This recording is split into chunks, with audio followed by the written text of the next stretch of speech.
할렐루야. 이 아침 죄전을 찾으신 여러분들에게 하나님의 은혜와 평강이 함께 하시기를 축원합니다.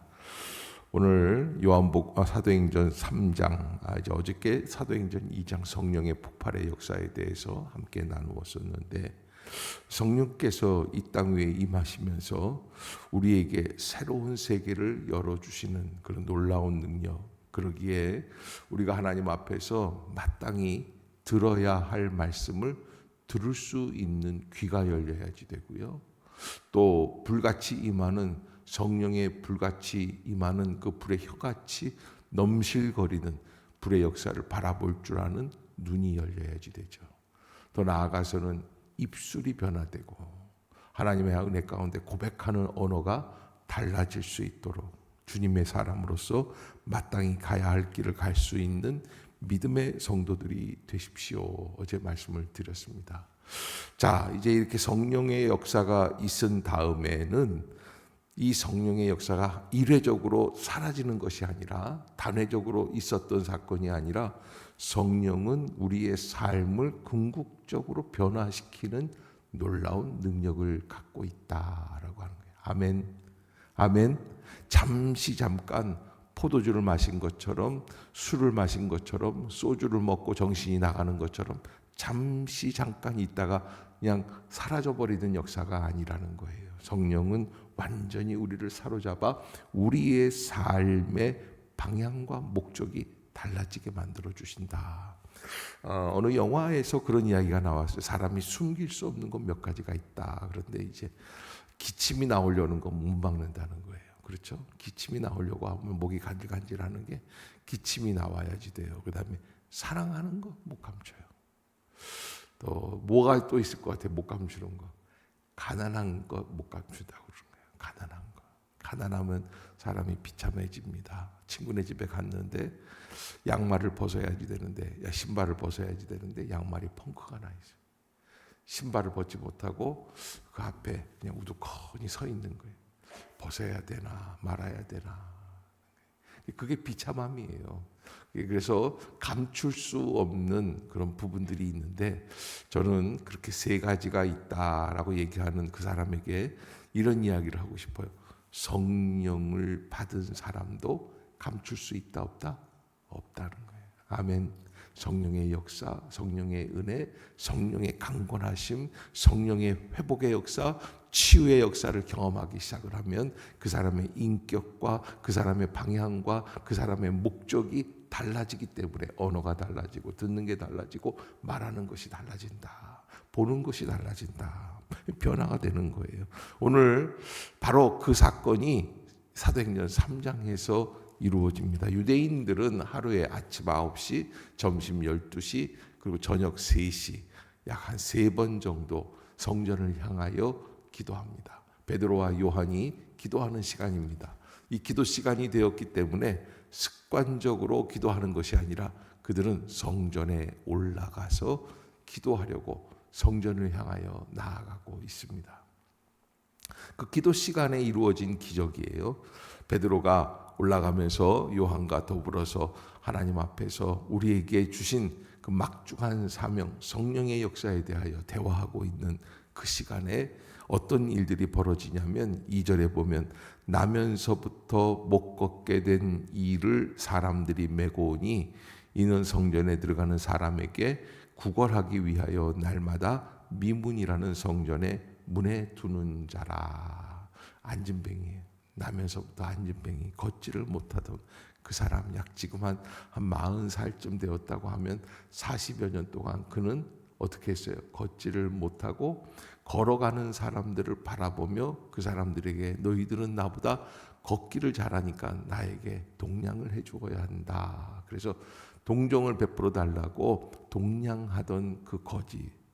그런데 그 거지가 오늘 베드로와 요한을 보게 됩니다. 그 베드로와 요한을 보면서 이렇게 고백을 합니다. 3절입니다. 시작. 그가 베드로와 요한이 성전에 들어가려 함을 보고. 자, 여러분, 우리가 뭔가 업적을 이루는 거, 뭔가 목적을 성취하는 것도 중요한데요. 인생에 있어서 그 모든 것을 가능하게 하거나 불가능하게 하는 사건이 있는데 그게 바로 만남의 사건이다라는 거예요. 누구를 만나느냐, 누구를 바라보느냐, 누가 내 옆에 있었느냐. 그런 의미에서 여러분 인생에 있어서 가장 중요한 것, 복된 사람을 만나는 거예요. 더 중요한 것, 여러분 영적인 것으로 볼 때 교회를 잘 만나고 목회자를 만나고 신앙의 선배를 잘 만나고, 아멘. 거기에 참된 은혜가 있는 거예요. 그래서 참된 은혜가 있을 때에 참된 심령으로 나아갈 수 있는 길이 열리게끔 돼 있어요. 그래서 만남이라는 것은 이런 모든 역사들을 열어주는 역할을 하게 되는 것이죠. 그래서 아이가 갑자기 공부를 하게 되는 것도 어떤 선생님을 만나게 되느냐에 따라서 도전의 차이가 다르게끔 되어 있습니다. 만나지 못하면 영영 그저 그 자리에서 답습하게 되는 모습들을 보게 돼요. 만나야지만 길이 열리는데, 오늘 안진뱅이는 사실은 그 사람은 어떤 관점을 갖고 있냐면 돈을 벌어야 나는 살 수 있다. 그래서 오늘도 성전 미문에 앉아서 동냥을 해서 많은 사람들에게 돈을 받아야지만 내가 그래도 하루 풀칠을 하고 나를 도와주는 사람들, 자기를 업어서 데려다주는 사람들에게 돈을 조금 나눠줄 수 있고, 뭐 이런 여러 가지 복잡한 생각 속에서 성전 미문에 앉아 있는데 베드로와 요한이 지나가는데 왠지 그들에게 뭔가 도움을 구하고 싶은 마음이 들어요. 한편 성령께서는 베드로와 요한을 통하여서 지난번에 받았던 성령의 충만, 사도행전의 성령 충만 사건의 그 체험을 한 이후로부터 베드로와 요한이 점점 달라지기 시작을 해요. 그래서 여러분 이 본문에서 이렇게 보면은 베드로와 요한이 뭘 달라졌는가라고 하는데, 이 5절을 보면요, 5절을 한번 봅시다. 시작. 그가 그들에게서 무엇을 얻을까 하여 바라보고는, 눈으로 봤죠. 이 사람 돈이 얼마쯤 있겠다. 여러분 어느 한 직업을 한 20년 이상 하면 그 직업의 달인이 된다고 그래요. 제가 아주 유명한 도둑을 만난 적이 있습니다. 그러더라고요. 자기는 집을 이렇게 보면은 견적이 나온대요. 압구정동, 뭐 청담동 이렇게 가다 보면은 집을 이렇게 딱 보면 2층에는 2억, 아래층에는 1억쯤 있을까, 뭐 이런 견적이 나온대요. 근데 그분이 이제 예수 믿고 변화돼서 그랬는데 이 변화가 오래되지 못하고 일본에 가서 간증하러 갔다가 쉬는 시간에 훔치러 다니다가 걸려가지고서는 다 끝나버려서 다시 이제 교도소로 가는 분을 봤는데, 하여간 보면 그래요. 근데 이 안진뱅이도 이 베드로와 요한을 이렇게 딱 봤죠. 이 사람이 뭐 얼마나 줄 수 있을까? 왜냐하면 4절에 베드로와 요한이 그런 이야기를 해요. 자, 아까 어제 우리가 봤던 2장에서 있었던 이 보고 또 듣고 말하는 거에 대한 이 똑같은 역사가 다시 일어나는데 4절을 한번 보겠습니다. 시작. 베드로가 요한과 더불어 주목하여 이르되, 자, 주목하여 보라, 주목하여 봤다. 그러니까 그 거린을, 그 안진뱅이를 먼저 보았어요. 그런데 여러분 어떤 눈으로 봤을까라는 거예요. 지금까지 베드로와 요한은 늘 유대에 오면, 예루살렘에 오면은 어떻게 하는 거예요? 그 시간이 되면 성전에 올라가서 기도를 하는 거예요. 그런데 지금 바라보는 이 바라봄은 어저께 그저께 바라보던 바라봄과 달라요. 왜 그래요? 성령의 눈으로 보게 되는 거예요. 그게 성령 충만의 사건이에요. 성령은 보는 것이 달라진다고 그랬어요. 불의 혀같이 갈라지는 것이 우리에게 임하는 것을 보았다고 그랬어요. 그래서 하나님께서 주시는 그 놀라운 능력, 성령의 역사, 사랑과 희락과 화평과 오래 참음, 자비, 양성, 충성, 온유, 절제, 이 귀한 역사를 바라보면서 그런 마음을 가지고 보게끔 되는 거예요. 눈이 열리기 시작을 해야지 돼. 아멘. 그 성령의 역사가 임하는 거예요. 그래서 베드로와 요한이 어떤 눈으로 바라보는가에 대해서, 사랑도 보는 것으로부터 싹이 트이죠. 저 사람 나 아니면 안 되겠다. 그런 마음이 들 때 사랑이 시작이 되는 거예요. 마찬가지예요. 베드로와 요한도 그를 주목하여 보았습니다. 성령의 마음을 가지고 주목하여 바라보게 될 때 하나님께서 말씀하시는 것을 듣게 됩니다. 그에게 안수하라. 그래서 베드로와 요한이 뭐라고 그럽니까? 우리를 보라. 달라졌어요. 우리를 보라. 어떻게 달라졌는가?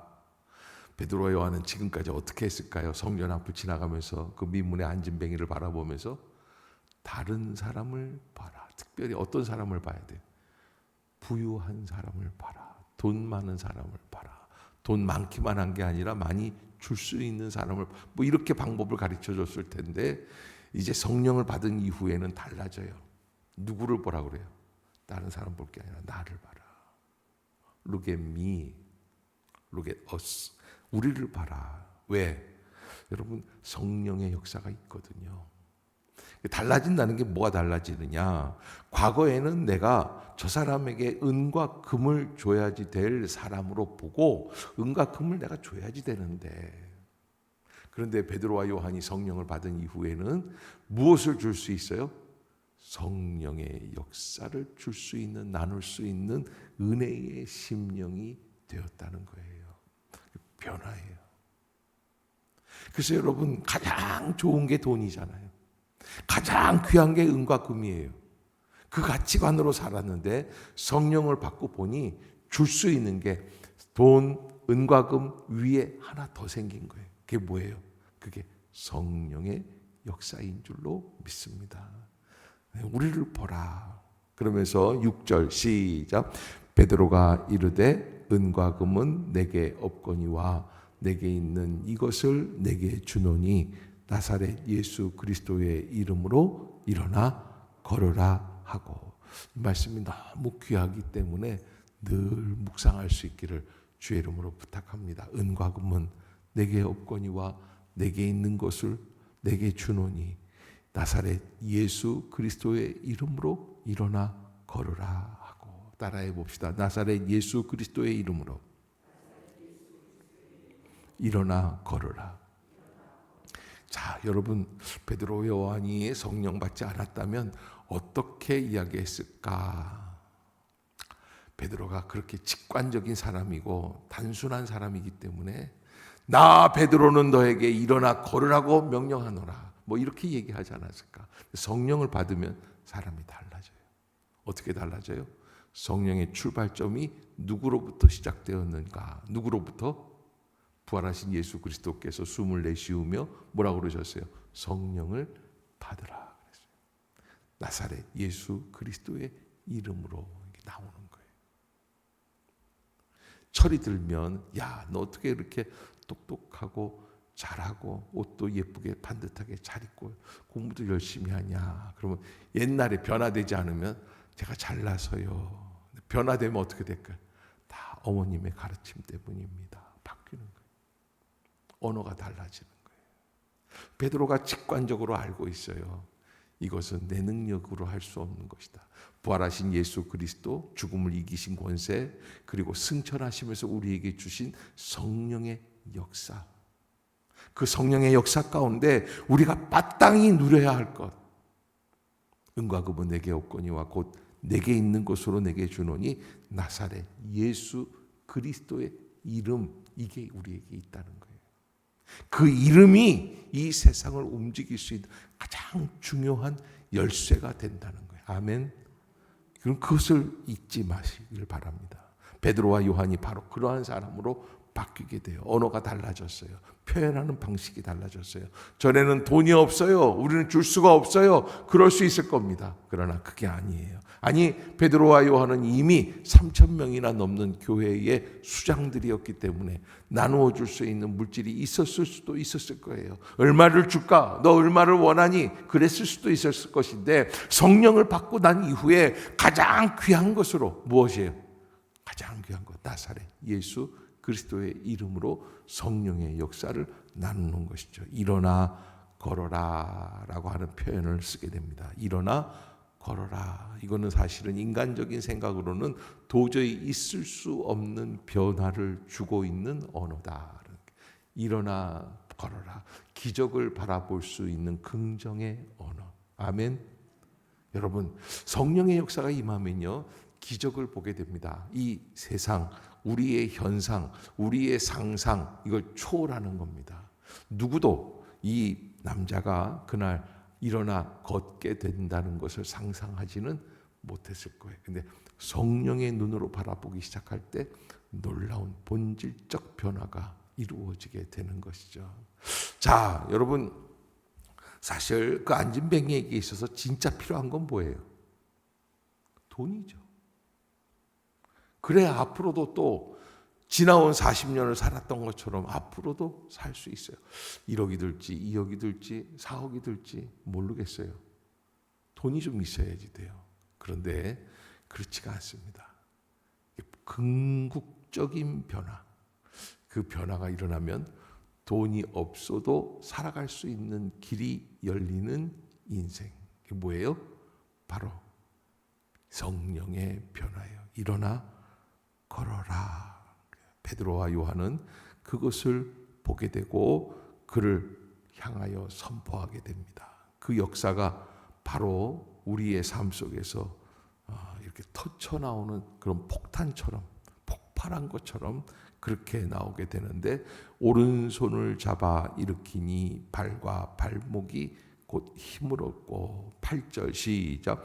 뛰어서서 걸으며 그들과 함께 성전으로 들어가면서 걷기도 하고 뛰기도 하며 하나님을 찬송하니. 아멘. 달라졌어요. 그 순식간에 갑작스럽게 하나님께서는 그렇게 갑자기 예상하지 못한 장소, 예상하지 못한 방법으로 하나님의 놀라운 능력을 체험하게 하시는 겁니다. 그게 바로 언제 이루어졌느냐? 베드로와 요한이 기도하는 시간에 이루어졌다. 이 기도는 우리에게 모든 것을 가능케 하는 놀라운 능력이다. 그래서 성령을 받으면 곧바로 어떻게 돼야 됩니까? 기도하는 것을 우리의 몸에 체득하기 시작해야 돼요. 습관이라도 기도하세요. 하나님, 성령으로 충만하게 해주시옵소서. 기도하지 않으면 살 수 없습니다 라는 고백을 드리세요. 그래서 기도의 사람이 되시기를 주의 이름으로 축원합니다. 이 기도의 역사가 이루어지는 것이죠. 그래서 그런 모습을 보고, 이 모습은 단순히 한 남자의 인생, 40여 년 먹은 안진뱅이의 인생을 바꿀 뿐만 아니라 어떤 역사가 일어납니까? 그걸 보는 사람들이 생기기 시작했어요. 모든 백성이 그 걷는 것과 하나님을 찬송함을 보고, 10절 시작. 그가 본래 성전 미문에 앉아 구걸하던 사람인 줄 알고 그에게 일어난 일로 인하여 심히 놀랍게 여기며 놀라니라. 아멘. 세상 사람들이 놀라기 시작을 합니다. 놀라운 원더러스, 놀라운 것을 줄 수 있는 것, 그거는 바로 여의도의 불꽃놀이가 아닙니다. 하나님의 은혜 가운데 성령의 예수 그리스도의 이름으로 선포하는 역사들. 세상 사람들은 만들 수 없지만 우리 예수 믿는 사람들이 만들 수 있는 거, 마땅히 가야 할 그 길. 그런데 요즘 현대교회는 어떻습니까? 예수의 이름은 온데간데가 없고 뭐만 있어요? 은과 금을 주려고 하는 시대가 되었어요. 그게 소중한 시대가 되었어요. 그래서 우리는 다시 예수 그리스도의 이름이 가장 소중함을 아는, 회복하는 역사가 이루어져야 할 줄로 믿습니다. 회복되는 역사가 있어야지 돼요.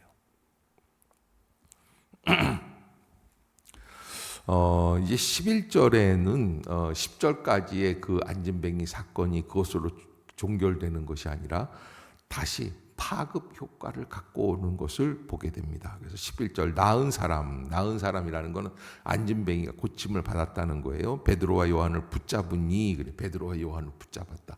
이 사람이요, 그냥 그대로 껑충껑충 뛰면서 찬양하면서 하나님께 감사를 드리다가 이러고 있을 때가 아니라 내가 정신을 차리고 어떻게 해요? 베드로와 요한을 붙잡고 말하기 시작하는 거예요. 선생님, 제가 어떻게 해야 합니까? 제가 일어난 이 변화가 무엇입니까? 선생님 뭐라고 기도하셨죠? 붙잡은 거예요. 자, 그랬더니 어떤 역사가 일어났냐? 모든 백성이 크게 놀라며 달려나가. 모든 백성이 크게 놀라며 달려나가. 어디로? 성전 안에 있었던 백성들까지도 밖으로 나오게 되었어요. 그러니까 자, 여러분 고개 좀 들어보세요. 장소의 변화가 일어나요. 지금까지 갖고 있었던 그 오래된 전통의 예루살렘 성전 안에서 예배하고 기도하던 그 습관적인 그런 모습에서 어떻게 됩니까? 성전 밖으로 나오게 되는 사건이 바로 이 사건이에요. 모이는 장소가 달라지기 시작을 해요. 그래서 왜 모이는 장소가 달라졌을까? 진정한 성령의 역사가 있는 그 자리로, 습관적인 신앙이 아니라 정말 살아계신 하나님의 역사가 있는 자리로 변화되기 시작을 해요. 그게 어디예요? 솔로몬 행각이라 불리우는 행각, 팔각정 같은 그런 행각. 그래서 헤로드 왕이 이방인의 뜰 주변을 돌아가면서 세워져 있는 사람들이 거기에 있었을 때 좀 뜨거운 태양빛에 고생을 하니까 이방인의 뜰 같은 데서는 이방인들이 성전 안으로 못 들어오거든요. 거기에다가 행각을 지어준 거예요. 실로암의 행각처럼 그렇게 성전 뜰에다가 행각을, 햇빛을 가릴 수 있는, 차양막을 할 수 있는 그런 행각을 지어줬는데 그게 솔로몬 행각입니다. 그래서 그 행각으로 불려지는데 이곳에서 랍비들이 율법 강연이 이루어졌는데 여기에서 베드로와 요한도 설교하기 시작을 했습니다. 그래서 베드로가 이것을 보고 백성에게 말하되 이스라엘 사람들아 이 일을 왜 놀랍게 여기느냐? 우리 개인의 권능과 경건으로 이 사람을 걷게 한 것처럼 왜 우리를 주목하느냐? 그래서 이제 베드로가 선포하기 시작을 하는 거예요. 12절에 베드로의 설교가 시작이 됩니다. 그러면서 이제 설교하기 시작합니다. 십자가의 고난, 예수 그리스도의 십자가의 죽음, 그러나 예수는 여전히 살아계시고 부활하시고 우리 일의 증인이 되어주시고 그 이름을 믿음으로 그 이름이 우리 이 모든 역사를 가능하게 하였다 하는 것을 베드로는 설교하게 되죠. 그래서 이 모든 사건은 이미 선지자들이 다 예언해 주신 말씀 가운데 있는 사건입니다. 말씀의 성취가 이루어진 사건이다. 뭐 이렇게 하면서 이렇게 이야기를 합니다. 25절 23절 시작. 누구든지 그 선지자의 말을 듣지 아니하는 자는, 지금 이제 이 말씀을 받아들여야지만 됩니다라고 하는 아주 촉구하는 말씀이에요. 그렇게 해서 강권적으로 말씀을 하고, 그리고 또한 사무엘 때부터 이어 말한 모든 선지자도 이 때를 가리켜 말하였느니라. Right now라고 그러죠. 영어로 보면은 바로 지금 이 때가 그런 때다. 저는 이 가을이 바로 그러한 때다. 이 가을이 회복해야 될 때다. 아멘. 가을이 온전히 열매 맺는 결실하는 때야다. 여러분 이 때를 놓치지 마시기를 주의 이름으로 축복합니다. 주님이 가까이 계실 만한 때에 그를 찾으라 하고 이사야는 얘기를 합니다. 하나님께서 들으실 만한 때가 있습니다. 시기가 있다는 거예요. 시간이 있다는 거예요. 우리가 주님을 찾는 시간 중요한 거예요. 그걸 놓치지 말라는 거예요. 자, 25절, 26절 같이 한번 읽어보겠습니다. 시작. 너희는 선지자들의 자손이요 또 하나님이 너희 조상과 더불어 세우신 언약의 자손이라. 아브라함에게 이르시기를 땅 위의 모든 족속이 복을 받으리라 하셨으니 하나님이 그 종을 세워 복 주시려고 너희에게 먼저 보내사 너희로 하여금 돌이켜 각각 그 악함을 버리게 하셨느니라. 아멘. 사랑하는 성도 여러분, 우리가 복 받았습니까? 복 받은 결과가 뭡니까? 가장 중요한 거, 원천적인 거 뭐예요? 악함을 버리는 거예요. 교만을 버리는 거예요. 게으름을 버리는 거예요. 아니란 생각을 버리는 거예요. 아니라면 어떤 거예요? 나는 그저 돈이나 잘 벌고 아들 새끼들 공부 잘하고 이렇게 되면 괜찮아라고 하는 게 아니란 거예요. 뭐예요? 어디로 나가야 돼요? 성령의 충만 사건으로 나가야지 돼요. 아멘. 은혜를 받아야지 돼요. 말씀이 살아있다는 것을 깨닫게 되어야지 돼요. 내 안에서 궁극적인 변화가 일어나야 돼요. 아멘. 거기에 도전적인 역사가 일어나기 시작하는 거예요. 하나님이 그 종을 세워 복 주시려고 여러분 우리가 어떤 복을 받았습니까? 그런데 그 복을 받기 위해서 가장 중요한 것, 그건 바로 우리의 본질적 변화. 집이 있다고 복 받은 게 아니에요. 자식이 있다고 복 받는 게 아니에요. 여러분 그 집이 있다고 복 받은 그 집 안에서 늘 다투는 사람들이 있어요. 자식이 아니라 왼수가 된 사람들도 있어요. 가장 중요한 복 뭐예요? 우리의 심령이 본질적 변화로 나아가기 시작할 때 가치관이 달라지는 거예요. 인생의 목적이 달라지는 거예요. 어떤 가치관이 어떤 것이 가장 가치가 있는지를 깨닫게 되는 것이죠. 그것을 바라보고 나갈 수 있는 복된 우리 새벽 기도의 성도들이 될 수 있기를 주의 이름으로 부탁합니다. 기도합시다.